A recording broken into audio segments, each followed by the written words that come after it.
Ekumenické spoločenstvo cirkví a náboženských spoločností v Košiciach v spolupráci s Teologickou fakultou Katolíckej univerzity v Ružomberku a Univerzitným pastoračným centrom svätých košických mučeníkov slávnostne otvorili nový akademický rok svetou omšou Veni Sancte.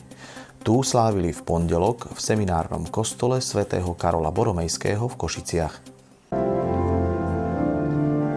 Svätá omša Veni Sancte má hlboké opodstatnenie a nadväzuje na tradíciu európskych univerzít, ktoré vznikali s prispením cirkvi. Dnešný večer Veni Sancte znamená vlastne vzývanie Ducha Svätého.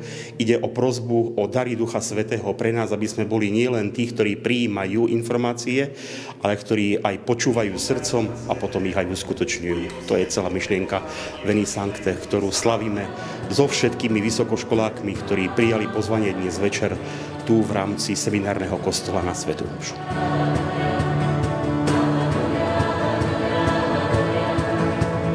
Hlavným celebrantom bol košický arcibiskup, metropolita a predseda KBS Monsignor Bernard Bober.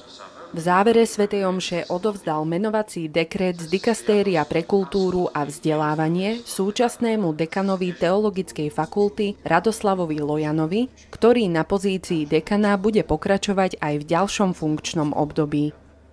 Na ďalšie štvorročie dostáva dekret poverenie, aby viedol Teologickú fakultu v Košiciach.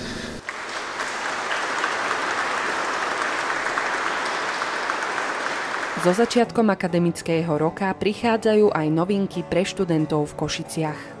Snažíme sa veľa vecí preniesť na mladých, aby sami si to vytvárali. Také tie rôzne dobrovoľnícke týmy vznikajú a oni sami, aby navrhovali tie veci a si organizovali.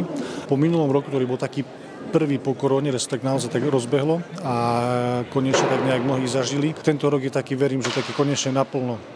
To je takéto nové, že konečne nielen akože v počte, aj to takou atmosférou, že konečne naplno sa rozbehne to. Aj tí mladí zažijú ten vysokoškolský, všetkým, čo k tomu patrí, aby si to užili poriadne, no a aj s tými aktivitami, ktoré UPCčku ponúkame.